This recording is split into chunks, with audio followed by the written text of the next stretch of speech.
Amém? Eu quero falar sobre autoridade. Queria que você for abrir essa palavra lá em Lucas, capítulo 4. Você está animado, amados? Oh, glória. Aleluia. A partir do versículo 1.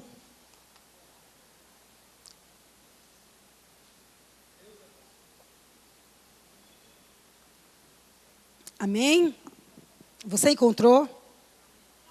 Aleluia. Lucas capítulo 4, a partir do versículo 1, diz assim: Jesus, cheio do Espírito Santo, voltou do Jordão e foi guiado pelo mesmo Espírito no deserto, durante 40 dias, sendo tentado pelo diabo. Nada comeu naqueles dias, ao fim dos quais teve fome. Disse-lhe então o diabo: se tu és o Filho de Deus, manda que esta pedra se transforme em pão. Mas Jesus lhe respondeu: está escrito, não só de pão viverá o homem. E elevando, mostrou-lhe no momento todos os reinos do mundo. Disse-lhe o diabo: dar-te-ei toda esta autoridade. Diga, toda esta autoridade. Amém? E a glória destes reinos, porque ela me foi entregue, e a dou a quem eu quiser. Portanto, se prostrado me adorares, toda será tua. Mas Jesus lhe respondeu: está escrito, ao Senhor teu Deus adorarás, e só a Ele darás culto. Então o levou a Jerusalém e o colocou sobre o pináculo do templo e disse: se és o Filho de Deus, atira-te daqui para baixo. Porque está escrito, aos seus anjos ordenará a teu respeito que te guardem, e eles te susterão nas suas mãos, para não tropeçares em alguma pedra. Jesus respondeu-lhe: dito está, não tentarás o Senhor teu Deus. Passadas que foram as tentações de toda sorte, apartou-lhes dele o diabo até momento oportuno. Amém, gente? Esse texto é muito curioso. Eu sei que você já deve ter lido algumas vezes, assim como eu já li, mas cada vez que eu leio, eu encontro várias coisas, e cada vez que eu leio, mais reforçada em mim a questão da autoridade. Amém? Nós temos quantos personagens aí nesse pequeno trecho desse texto, irmãos? Vocês identificaram quantos personagens nós temos aí? Quantos personagens? Alguém pode me dizer? Vocês estão aqui ou eu preciso pagar a passagem para vocês voltarem e vir para cá? Está todo mundo aqui, né? Vamos interagir, gente, amém? Vamos lá, vou perguntar de novo. Quantos personagens nós lemos aqui? Ou vocês não leram comigo? Quantos personagens tem? 2. Amém? Personagens centrais. 2. Quem são eles? Jesus e o diabo. É muito interessante a percepção que o diabo tem a respeito do que seria ser o Filho de Deus. É interessante por quê, irmãos? Porque sempre que ele foi jogar para Jesus uma tentação, a primeira coisa que ele disse foi: se tu és o Filho de Deus. Então, o diabo estava naquela tentação, procurando não só saber se aquele era o Filho de Deus, mas sendo esse o Filho de Deus, testar esse filho, tentar esse filho, ao ponto de ele cair. Amém? Então, o diabo, por mais que você ache que ele é uma figura folclórica, assim como o Saci Pererê, assim como a Cuca, assim como o Peter Pan, eu quero dizer que Jesus, nem o diabo são figuras folclóricas, são figuras reais. Esse mundo físico aqui, na verdade, ele só existe porque existe, em primeiro lugar, um mundo que a gente não vê. Você vê o sol agora? Você está vendo o sol agora? Não. Se você sair ali fora, você vê a lua. Você não vê o sol. Mas isso não significa dizer que o sol não exista. Porque você nunca viu o diabo, você não pode dizer que ele não existe. Ele existe. Ele, toda a força do mal, todo o poder do mal, tudo que é do mal, tudo que é treva vem dele. Toda a mentira e todo o engano veio dele. Ele é o pai da mentira. Ele gerou a mentira. Toda a mentira veio dele. E ele estava ali naquela situação, olhando para aquele homem que acabou de ser batizado, que agora estava num jejum, e ele olhou para aquilo ali e pensou, para aquele homem e pensou, será que esse aí é o Filho de Deus? Então eu vou testar se ele é. Se tu és o Filho de Deus, faz isso. Se tu és o Filho de Deus, faz aquilo. Irmãos, o diabo perguntou para Jesus, se ele fosse o Filho de Deus, disse a ele que ele transformasse, se tu és o Filho de Deus, transforma essas pedras em pães. O que é isso que se mostra? Que o diabo sabe que um Filho de Deus tem poder. Todo filho de Deus tem poder. Diga assim, Jesus é Filho de Deus. E a Bíblia diz que ele se fez pecado para eu ser justificado, para eu me tornar filho. Rapaz, deixa eu dizer uma coisa. Na minha casa, nós somos 5 irmãos, certo? São 4, na verdade somos 6 irmãos. Somos 5 mulheres e um homem. Amém? Agora, por nós sermos filhos de Deus, por nós sermos filhos do mesmo Pai, todos nós temos os direitos iguais. Vou repetir de novo. Nós somos 6 filhos, mas todos os 6 filhos têm os mesmos direitos. O direito do mais velho é o direito do mais novo. O direito do segundo é o direito do terceiro. O direito do quarto é o mesmo direito do quinto. Ninguém tem direito a mais, ninguém tem direito a menos. Por quê? Porque todo mundo é filho do mesmo pai e da mesma mãe. O que foi que Jesus veio fazer? Jesus era o verbo que estava com Deus. E a Bíblia diz que esse verbo se tornou carne, habitou dentre os homens, habitou na terra, estava entre os homens, pregou, operou milagres, morreu, ressuscitou para quê? Para que assim como ele, eu me tornasse filho. Deixa eu te dizer uma coisa. Os mesmos direitos que Jesus tem, eu tenho. Porque nós somos filhos do mesmo Pai. O mesmo poder que Jesus tem é o mesmo poder que está na nossa vida. Porque nós somos filhos do mesmo Pai. E Satanás sabia perfeitamente que um filho de Deus tinha poder para transformar até a matéria. Algo, uma pedra, em pão. Amém? E esse mesmo diabo teve a ousadia de dizer para Jesus, olhe, se você prostrado me adorar, eu vou te dar todo o poder, toda a autoridade da terra, porque a mim foi dado essa autoridade. O diabo entende de autoridade. Amém? E de quem ele recebeu essa autoridade? O diabo recebeu essa autoridade de Adão e Eva.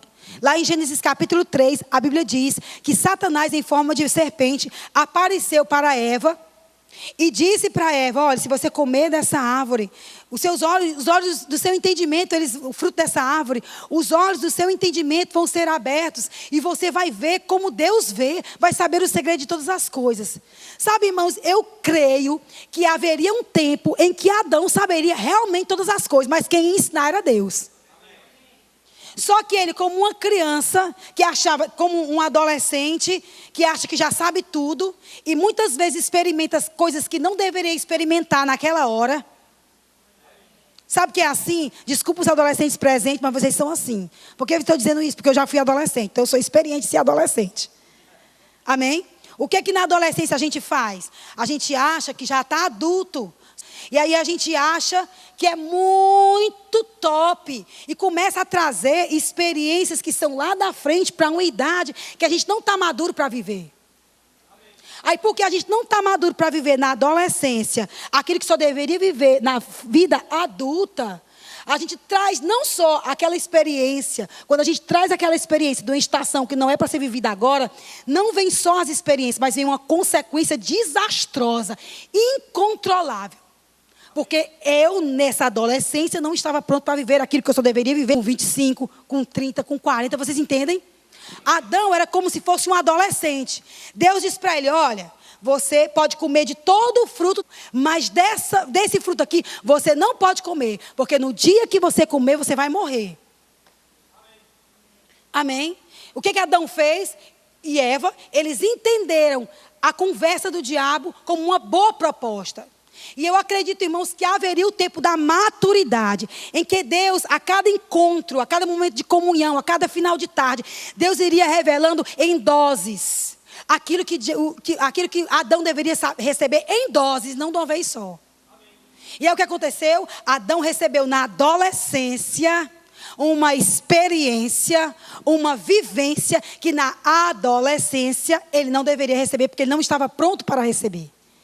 E quando ele caiu na tentação, quando ele aceitou o convite do diabo, naquele momento ele entregou a autoridade nas mãos do diabo. É por isso que o diabo aqui em Lucas capítulo 4 teve a ousadia de dizer a Jesus, olha, se você prostrado me adorar, você vai receber a autoridade. Porque essa autoridade me foi dada. A Bíblia diz assim, irmãos, os céus são os céus do Senhor, mas a terra Ele deu aos filhos dos homens. Então a autoridade da terra, Deus deu ao homem. E o homem, quando pecou, deu essa autoridade ao diabo. Mas sabe o que eu amo nessa história? Eu amo o começo do capítulo. Que ele diz assim, ó, Jesus estava cheio do Espírito Santo. O que fez todo... Por que algumas pessoas... Meu irmão, deixa eu dizer uma coisa. O diabo existe, e eu já disse para você que ele não é saci pererê, nem mula sem cabeça. Ele não é um personagem folclórico, ele é real. Ele é um influenciador. A Bíblia diz que ele é o príncipe deste mundo. Amém? Quer você acredite ou não. Tentação vem para todo mundo. Ninguém neste ambiente está livre de ser tentado. Ninguém. Ninguém aqui pode ser considerado tão bom, tão santo, tão perfeito, tão estudado, tão vivido, que possa dizer, não, eu nunca serei tentado. A questão não é ser tentado, porque todo mundo é. A questão é a maneira como você está no dia que a tentação bate na sua porta. Como foi que a tentação encontrou Jesus? A tentação encontrou Jesus cheio do Espírito Santo. Rapaz, eu estou achando muito fraco o seu... Glória a Deus, aleluia. A tentação encontrou Jesus cheio do Espírito Santo. Deixa eu dizer uma coisa. Não tem bom para ninguém. Tentação é tentação. E se a gente não estiver cheio de Deus, se a gente não estiver cheio da presença de Deus, quando ela vier, ela vai nos pegar de surpresa. E sabe, irmãos, deixa eu te dizer uma coisa. Mesmo que o diabo tenha dito para Jesus, olha, se você prostrado me adorar, eu te darei toda a autoridade, porque essa autoridade foi me dada. Sabe que Jesus, se tivesse aceitado a conversa, o diabo não teria dado autoridade para ele. E tudo que viria depois daquilo era vergonha. Sabe, irmãos, não existe nada pior do que você pegar alguém que tem autoridade fazendo uma coisa errada. Não seria estranho um médico, como a gente tem visto por aí alguns, passam, dão atestado, até vendem atestado. Não é estranho isso? Porque isso desqualifica a autoridade. Não será desqualificada a sua autoridade em Deus se você estiver cheio do Espírito Santo. Mas quando a gente cai na tentação, a nossa autoridade é desmoralizada. Vocês entenderam? Vocês entenderam? Eu não sei qual é a pressão que você passa, qual é a tentação que você passa. Se é a tentação para não pagar imposto. Se é a tentação porque está sendo seduzido por alguém. Se é a tentação porque está seduzindo alguém. Se é a tentação de falar mal do outro. Se é a tentação de ouvir falar mal do outro. Eu não sei em que área você é afetado por uma tentação. Mas se você procurar se encher... Se você procurar se encher do Espírito, Se você procurar se encher de Deus. Mas, velho, e agora? Eu já caí no pecado, eu não consigo orar nem pelo meu cachorro. Porque a minha autoridade se perdeu no meio da tentação que eu caí. Rapaz, pede perdão, se arrepende, se enche de Deus. E por mais que o diabo tente afrontar você, ele não vai encontrar ocasião. Porque tudo que ele vai encontrar é um coração que se arrependeu, mas está cheio do Espírito Santo. Sabe, irmãos, ninguém deve brincar com tentação. Ninguém deve brincar com pecado. A gente não deve brincar. Não só um pouquinho aqui. Porque se eu pecar aqui, né? É só um pouquinho, ninguém está vendo, ninguém está percebendo. Ou então isso aqui é para amaciar a minha carne. Então isso aqui é para eu... É porque eu não consigo me livrar disso. Você consegue. A Bíblia diz, eu posso todas as coisas por meio daquele que me fortalece. Como é que eu me fortaleço em Deus? A gente encontrou um rapaz na Bíblia chamado Abraão, que se fortaleceu na fé, dando glória a Deus. Deixa eu te dizer uma coisa, a tua fé não serve só para ganhar carro. Eu vou dizer de novo. A sua fé, porque irmãos, a gente tem falado de fé, parece assim que fé só serve para 3 coisas, para 4 coisas. Vou te dizer, 5 coisas, já aumentou. Parece que fé só serve para comprar carro, comprar casa, pagar a conta, receber cura e orar pelos meninos. Parece que fé só serve para isso. Ei, deixa eu te dizer uma coisa. Fé serve para tudo. Eu vou dizer de novo. Fé serve para tudo. Vou dizer de novo. Fé serve para tudo. Não serve só para essas 5 coisas. Serve para quando a tentação vier, eu crer que o Espírito de Deus habita dentro de mim, que Ele é o meu ajudador e que Ele vai me assistir nas minhas fraquezas. Sim, eu estou sofrendo uma tentação, eu estou sofrendo uma pressão, mas eu não estou sozinho nessa. Irmãos, eu sou tentada como você. Eu disse aqui ontem no Rema, quando eu me converti, quando eu tinha 1 ano de crente, eu ainda continuava dizendo palavrão. Mas eu tive que crer, era um vício, irmão, eu era viciado em dizer palavrão. Você nem conhece Vera Cavalcante no passado, era risca-faca. Nem queira conhecer. Irmão, ninguém pisava no meu pé, não, era foguete, era fogueira. O barraco quebrava, não tinha Tati quebra-barraco, era Vera quebra-barraco.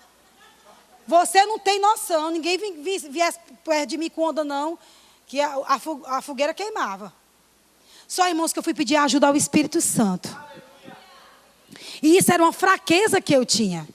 Era uma fraqueza, eu era tentado naquilo, eu não conseguia sair daquilo, porque eu não botava esforço. Deixa eu te dizer uma coisa, o reino de Deus é tomado por esforço.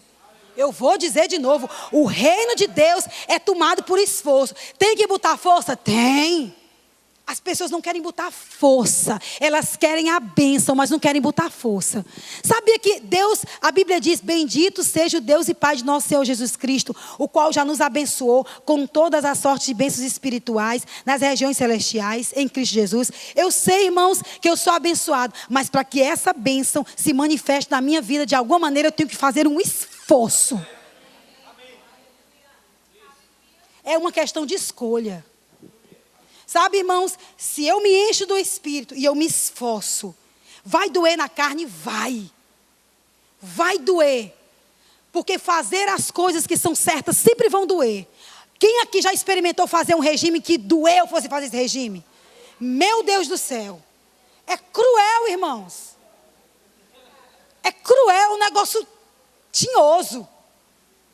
Mas, irmãos, se a gente não botar um esforço, a gente não vai conseguir alcançar o objetivo. Se a gente não alcançar o objetivo, a gente vai viver sempre frustrado. E viver uma vida frustrada, ela enfraquece a nossa autoridade.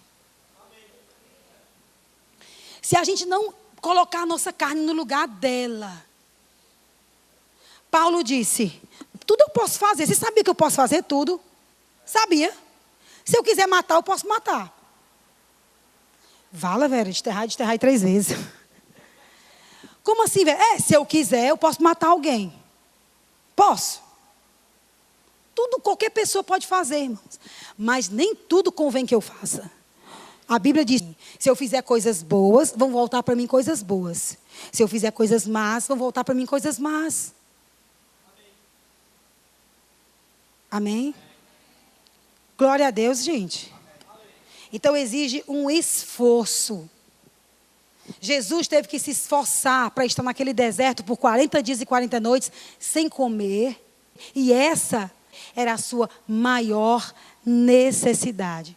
Sempre que você tiver uma necessidade, uma grande necessidade, vai vir uma tentação sobre você, para você fazer o que é errado. Amém? Quer que eu dê um exemplo? Posso dizer? Amém. Marido infeliz com casamento. Mulher infeliz com casamento. Sempre vai aparecer uma mulher para aquele homem que parece ser melhor que aquele tem em casa. Sempre vai aparecer um homem para aquela mulher melhor do que o homem, aparentemente melhor do que o homem que ela tem em casa. Porque dentro de uma necessidade sempre vai haver uma segunda opção. Mas deixa eu te dizer uma coisa, não existe segunda opção. A sua única e exclusiva opção se chama Jesus em você. Ninguém vai satisfazer você. Homem nenhum vai suprir você. Mulher nenhuma vai suprir você. Carro nenhum vai suprir você. Dinheiro nenhum vai suprir você. Mas você cheio de Deus. Deus preenchendo o seu coração. Deus sendo a sua alegria. Você vai ficar suprido em Deus. Mesmo que você esteja casado com um homem que não te valorize, mesmo que você esteja casado com uma mulher que não te valorize, mesmo que você não tenha um tostão no bolso, mas você vai se alegrar em Deus. E quando a tentação vier te provocar no meio da tua necessidade, porque você está cheio de Deus, convicto da presença de Deus, você não vai ceder à tentação, mesmo que esteja dentro de uma grande necessidade. Não vai. Vera, mas eu sou uma pessoa carente, eu sou carente de amor de pai, eu sou carente de amor de mãe, você não sabe como eu fui criado, e hoje eu vivo numa total carência. Deus supre as nossas carências. Irmãos, teve uma fase na minha vida, quando eu era criança, meu pai sempre esteve comigo com as minhas irmãs. Eu me lembro da gente, irmão, a gente era pobre, irmão, era pobre, o negócio era feio. Mas meu pai ensinou a gente naquele tempo a se alegrar com coisas simples. E eu me lembro quando chovia lá no Rodolfo Teófilo, na igreja de São Raimundo. Ali por trás, no Rodolfo. Quando chovia, caia aquele toró, aquele pau d'água. É bem cearense, viu? Meu pai pegava os 4 filhos e a gente ia lá para de trás da igreja de São Raimundo, ficar debaixo da bica para tomar banho de bica. Era a coisa mais linda. E meu pai era o meu herói. Uma coisa simples. E eu vivi isso com ele na minha infância. Mas quando eu fui ficando adolescente, o menino foi crescendo, porque era só eu, a Verônica e a Cícera. Aí depois os ousadinhos quiseram chegar para embaçar.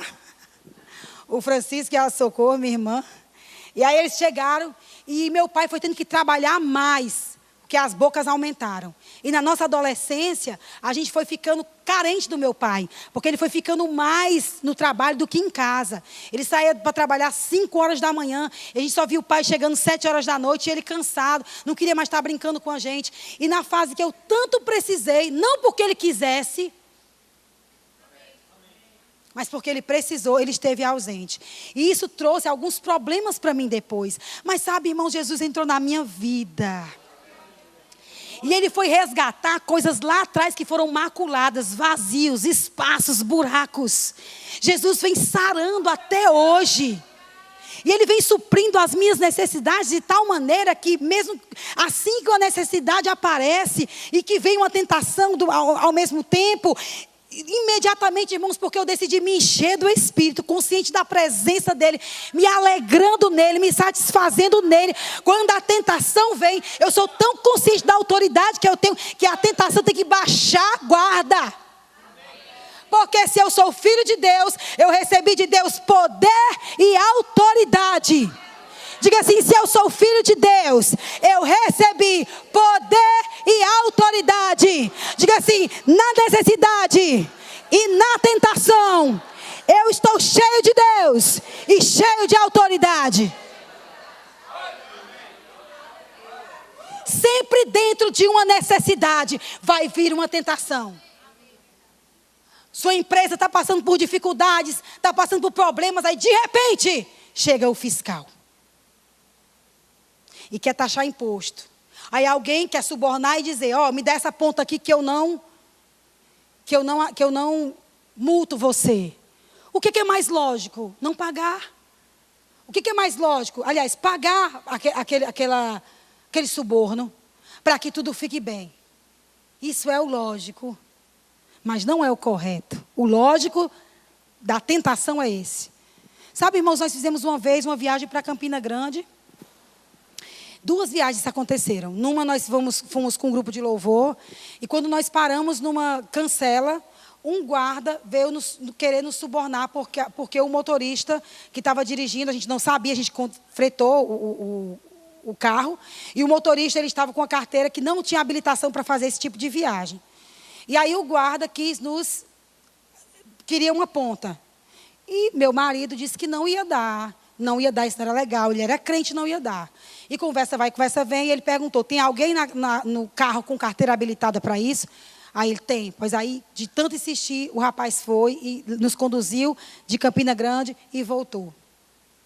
Da mesma maneira, nós fomos para uma viagem para Campina. E um amigo meu, por sinal, filho da Martinha, estava dirigindo o carro. E eu não lembro o que foi, ele estava no carro, eu não lembro qual foi a situação. O Júnior não estava errado, acho que era a lente de contato. A lente de contato. Parece que não. A carteira dizia que ele usava óculos e o Júnior estava usando lente de contato. E o rapaz pediu a carteira, o guarda, e ele disse, não, eu estou de lente. Ele disse, mas como você vai me provar que você está de lente? Se você quer que eu desça do carro e tire a lente, ele disse, eu vou tirar, se for preciso, eu vou tirar. Não, mas que você pode dar uma ponta aqui, né, tal. E tudo fica, não, olha, o Gilmar disse, meu amigo, nós somos crentes. Todos que estamos nesse carro somos crentes e nós não vamos lhe dar nada. Se você quiser, a gente desce, vai em algum lugar, o Júnior lava a mão, tira a lente, mas nós não vamos dar nada. Vocês são crente? Somos. Ah, tudo bem. O Gilmar, eu sou pastor. Eu disse, muito bem. Era uma necessidade, irmãos. A gente estava com várias pessoas, com pais de família dentro do carro. A gente poderia ter cedido àquela tentação. Mas vai haver sempre um escape no meio da necessidade, meu irmão. Deixa eu te dizer uma coisa. No meio da necessidade, pode se levantar uma tentação. Mas também vai se levantar um escape. Como você vai perceber o escape? Estando cheio do Espírito Santo. É bem simples. Se você tem uma necessidade, mas vive uma vida de qualquer jeito. Deixa eu dizer em hebraico para você entender.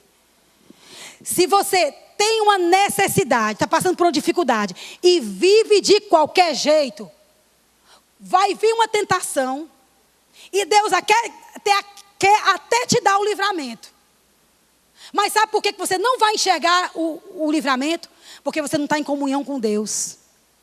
Porque você não está se enchendo da palavra de Deus. Porque não está orando. Porque não está buscando. Porque não está cedendo à vontade de Deus. Aí você não consegue enxergar o livramento.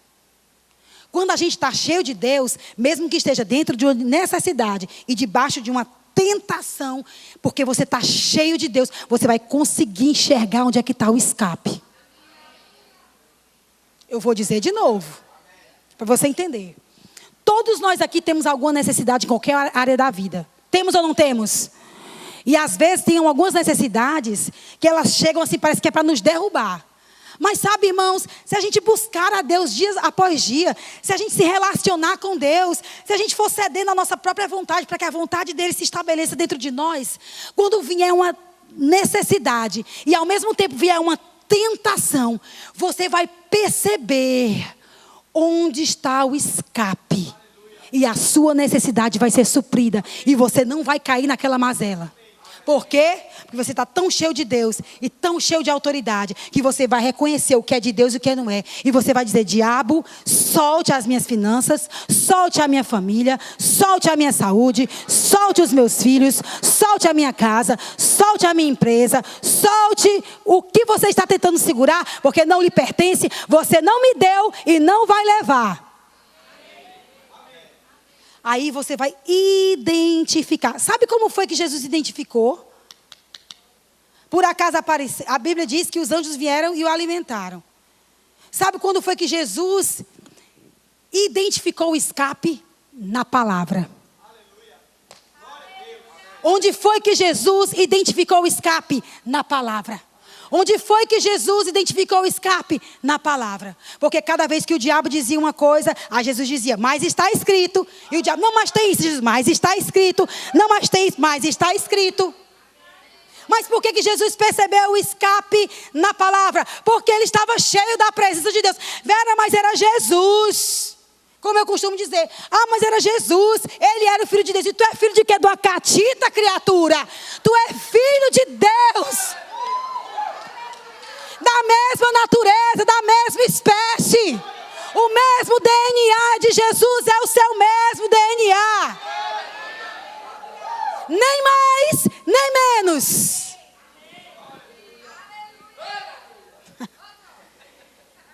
Ele, Jesus, é o primeiro de muitos irmãos. Aleluia. Se Jesus venceu, eu venço. Vou dizer de novo, se Jesus venceu, eu venço. Se Jesus pode, eu posso. Se ele disse, eu também digo. Se ele creu, eu também creio. Se ele faz, eu também faço. Se ele foi, eu também for. É assim. Aleluia. Aleluia! Vai vir uma necessidade. Está me jogando praga, Vera? Não! Não sou praguenta, não. Jesus disse que nós íamos ter dias ruins. Como eu disse ontem na aula, Jesus, ele nunca negou os problemas, mas ele se apresentou como a solução. O problema é que a gente fica só falando de problema e esquece da solução. Jesus é a solução. Ele é, e basta. Sempre diante de uma necessidade, vai vir uma tentação. Mas se você estiver cheio de Deus, buscando a Deus, você vai conseguir enxergar o escape. Deixa eu te dizer uma coisa, olhe para mim, para a bila dos meus olhos. Uma pessoa comum, vou voltar. Uma pessoa normal passa por tudo que você passa, sofre tudo que você sofre, mas não consegue enxergar o escape. Só vê problema, só vê problema, só vê problema. Mas você não. Deus está te dizendo, você é diferente. Você é diferente. Deus está te dizendo, não estou negando a tua necessidade. Nem estou negando que há uma pressão sobre você para fazer o que é errado. Mas Deus está te dizendo, eu vou te mostrar o escape. Eu vou te mostrar o escape. Para as pessoas que não têm Deus, é comum sofrer e sofrer e sofrer e cantar. Fracasso, fracasso, fracasso, fracasso, fracasso, afinal. Mas para nós é de fé em fé eu vou, de glória em glória eu vou avançando e prosperando no Senhor.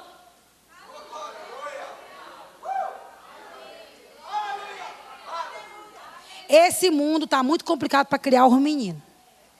Não é verdade? Mas a gente não é filho do cão.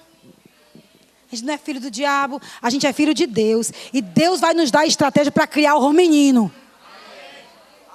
A crise está no meio do mundo, irmão. A crise, os problemas financeiros, o alto índice de desemprego nesse país. Mas os filhos de Deus vão encontrar sempre o escape. Sempre haverá um escape. Seja consciente da sua autoridade. Você tem a mesma autoridade, o mesmo poder de Jesus. Você é tão filho de Deus como Ele é filho de Deus. Você tem o mesmo poder, você tem a mesma genética espiritual, você tem o mesmo DNA celestial. Tudo que corre em Jesus, corre em você. Aleluia. Aleluia. A Bíblia diz que quando Jesus venceu, eu vou finalizar com isso. A Bíblia diz que ele venceu e expôs publicamente principados e potestades. A Bíblia diz que ele foi despojado. Você sabe o que é despojado? Eu vou te explicar se você não sabe o que é. Quando alguém vai para uma guerra e vence a batalha, o vencedor, invade ou o exército que ficou ali, ou a nação daquele exército, e pega tudo que tem de lá e leva para a sua terra. Então um rei, um general, entra num território que não é dele, derrota os soldados daquele território, mata tudinho. Os que não conseguiram, não foram mortos, eles levam como escravos e eles levam os despojos. O que é isso? A espada. Se tinha ouro, leva ouro. Se tinha pedras preciosas, leva pedra preciosa. Aí sabe o que eles faziam?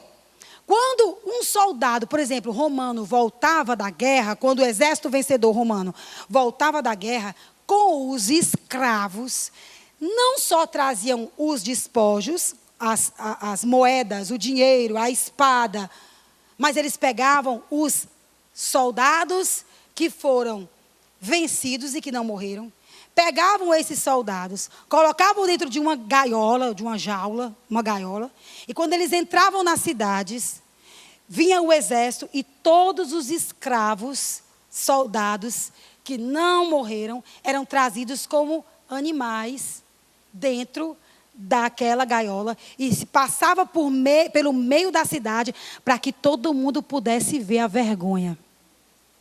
Sabe o que foi que Jesus fez? Foi lá no inferno. Tomou as chaves das mãos do diabo e disse: passa para cá. Ei, garotinho. Passa para cá, bora. Manda. Me dá as chaves. Ele tomou as chaves das mãos do diabo. Eu acho que eu estou sendo até gentil, né? Porque ele não, acho que se diz que tomou,